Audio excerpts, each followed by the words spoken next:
இன்றே டவுன்லோட் செய்து உங்கள் ஃபேவரட் ஷோக்களை என்ஜாய் பண்ணுங்க. யாருமா நீ? என்ன வேணும் உனக்கு? இவர் யாரு?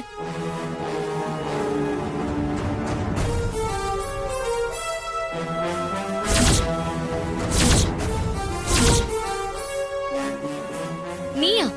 நீ எதுக்கு இங்க வந்த?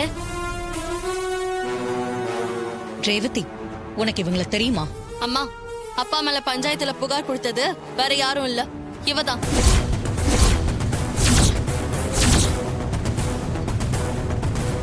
என்ன, இவதானா அது? நான் தாம்மா.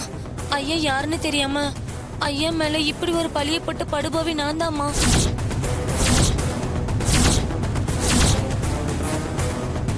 என் வாழ்க்கையில இது வரைக்கும் ஒரு தடவை கூட அவரை பார்த்ததே இல்ல. காசுக்காக ஆசைப்பட்டு இப்படி ஒரு காரியத்தை பண்ணிட்டேன். என்ன மன்னிச்சிடுங்கம்மா. சீ, நீயும் ஒரு பொண்ணுதானா? அவர் யார் தெரியுமா? எப்பேற்பட்ட மனுஷன் தெரியுமா? அவர் மேல இப்படி ஒரு பழிய போட்டியே, எனக்கு வர ஆத்திரத்துக்கு உன் கழுத்தை நெருக்கணும் போல இருக்கு. என்ன மன்னிச்சிடுங்கம்மா. யாரோ சொன்ன பேச்சை கேட்டு நான் தெரியாம பண்ணிட்டேன். இனிமே என் வாழ்க்கையில இந்த மாதிரி தப்பு பண்ணவே மாட்டேன்.